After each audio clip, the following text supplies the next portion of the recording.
Bonjour, c'est Romain. Dans cette vidéo, je vous montre tout ce qu'il faut savoir sur la gestion des ordonnances dans votre application mobile Agatio. Alors pour cela, je vais aller dans l'onglet Administratif, puis mes ordonnances. J'arrive ici donc sur la liste des ordonnances qui sont en cours. Je vais pouvoir accéder à différents filtres en haut de l'écran pour rechercher un patient spécifique par rapport au type d'ordonnance, si je veux voir uniquement les ordonnances standards, les BSI, les ordonnances également pour lesquelles il n'y a que la numérisation de la prescription médecin et que je vais devoir compléter, ou alors par rapport à leur état de facturation.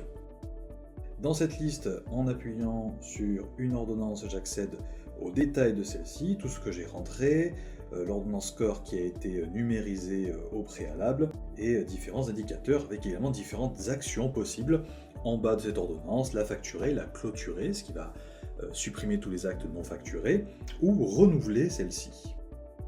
En haut, différents onglets pour revoir les différentes séries de soins, la liste des actes, pouvoir donc, si besoin, rallonger, réduire les séries de soins ou en rajouter également, sur également le paiement de ces ordonnances, et les documents qui pourraient être affiliés, notamment l'entente préalable si nécessaire.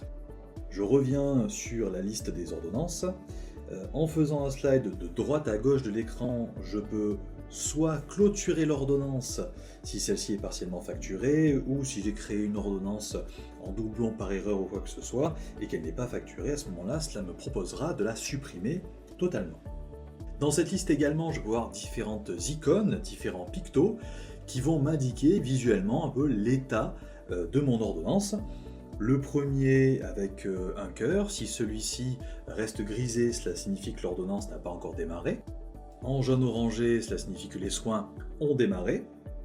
Et en vert, comme je vais avoir pour les ordonnances passées, eh bien cela signifie qu'elles sont terminées. Le deuxième picto signifie l'état de facturation de cette ordonnance. Grisé, il n'y a pas du tout de facture de démarrer. Jaune orangé, j'ai facturé partiellement cette ordonnance. Et en vert, elle est totalement facturée. La dernière icône représente le paiement. En gris, il n'y a eu aucun règlement sur cette ordonnance. En orange, il y a eu des règlements, mais pas encore la totalité. Et une fois que tout est réglé, eh bien ce picto passera en vert. De cette liste, je retrouve également le bouton Facturer en bas de l'écran, qui va me permettre de réaliser les factures pour moi, pour mes collègues comme d'habitude, mais qui en plus me permettra de faire une sélection multiple, et donc, si besoin, de préparer à l'avance la facturation pour plusieurs patients d'un seul coup.